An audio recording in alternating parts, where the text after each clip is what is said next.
DIY, we're going to make something with all these pom-poms I've made. I've already put them into colours, as you can see. So I've got this like dark dusky pink here, green, I've got 2 shades of purple. I'm going to mix those up. I've got some pink here, this white, 2 shades of blue, and some grey over here in this corner. And in the middle, I've got some whites. And mixed into those, you can see I've got these yellow ones and I've got these green pom-poms here. So they're going to be the centres of these. Now, I do have videos on how to make pom-poms using cardboard, just using your hand if you've got nothing of that, and then also using pom-pom makers, so I can link them in the description below. What I need in addition to the pom-poms is I need my glue gun, and then alongside the glue gun, I'm probably going to need quite a few of glue sticks. Now, you could probably put these onto a backing instead of what I'm doing, but I'm just going to quickly grab one of my yellow ones in the centre here and grab one of my white ones and stick them together. Now I'm going to work my way around this pom-pom. So I'm going to put a bit on the side of the yellow one there, and then a bit on the side of this white one. And my glue gun decides to grab that new blue.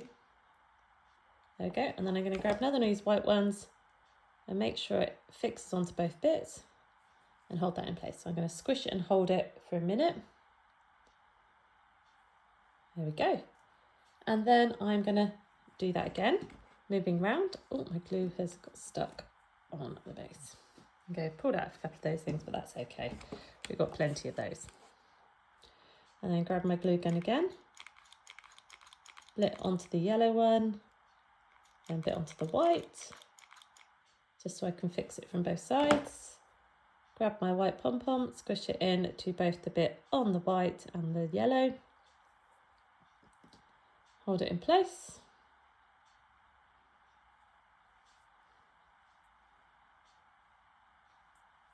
Okay, then moving around, so I've done half of it. Now I'm going to do these other 3. Now by now, you can see what I'm trying to make. I think it's quite obvious. We're going to end up with a pom-pom flower, which is so easy to make, and they're so pretty as well. It's really pretty little task and DIY to do. Once you've made all your pom-poms, they can be whatever colours you want. Obviously, I mean, I've got all these selections here, but whatever colour wool you've got left over. It's a brilliant way of using up scraps that you've got. And last 2 to go in. So onto the yellow there, onto the white. And squidge those on like that. Hold them in place for a minute. There we go. And then last one in. So this one I want to connect to both the white ones and the yellow one in the centre. So you can start, bring it round. And at the other side, I think my glue gun is on its way out. Sadly, I'm going to have to get a new one, I think. It's done me many years. And then squidge that one into that gap. Hold it in place.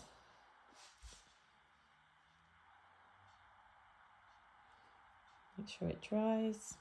Got a few glue gun strings there. And there we go. That is our first pom-pom flower. Now, you could do many things like you could stick a bamboo skewer into the bottom and have it as a display of flowers, and you can have multiples put together. But I'm going to do something slightly different. So I'm going to make up a couple more of these. I'll speed the video up while I do that, and then we'll come back together and I'll show you what I'm going to make.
So now I've made all these lovely little flowers, and they are so pretty, and they're so pretty individually as well. You could do all sorts of them. You could make a little like a garland with them. You could sew them all together so they'd go along like this. You could make a table runner across the centre of your table, so you could, oops, Daisy, my hands aren't quite big enough for this, but you could put them end to end like that. That would be so pretty.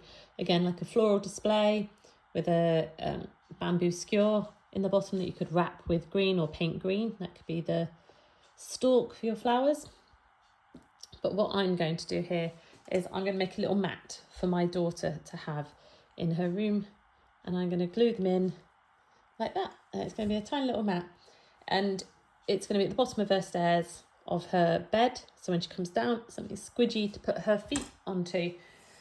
She wanted slightly bigger, so if I make more flowers in time, you can just add them to it and make the mat as big as you want, but this is the amount I have for the moment. So now I'm just going to stick them all together, a bit like you can see there.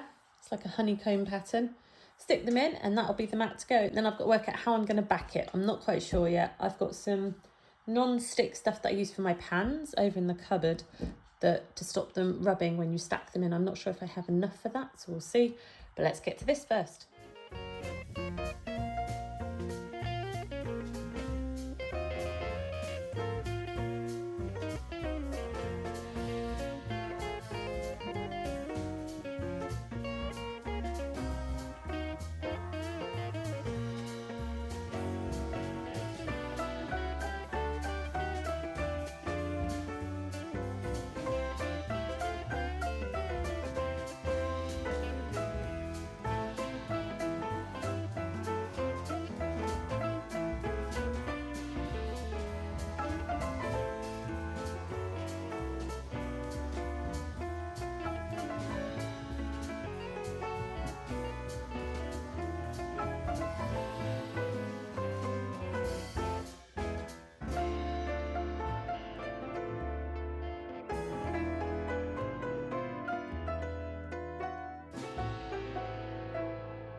And there we have my pom-pom flower mat, all stuck together, lifting it up as you can go. It's got quite a bit of movement in it, but oh my gosh, it's so squidgy and so soft. She's going to love getting out and putting her feet onto that in the morning. So yeah, so that is my pom-pom flower mat. Whether I back it or not, I'm not entirely sure now. I said I was going to, but it holds its shape quite well. It's holding together. I might just add more onto it, a couple more, so it can be a little bit, maybe a bit longer like this, so it covers the whole of the bottom of her stairs off her bed. But we shall see. But that is it for now. Thank you for watching, everybody, and I'd love to see your pom-pom creations. Please do post them in the comments below or tag me in them, and have a fabulous rest of the day. Speak to you later. Bye bye.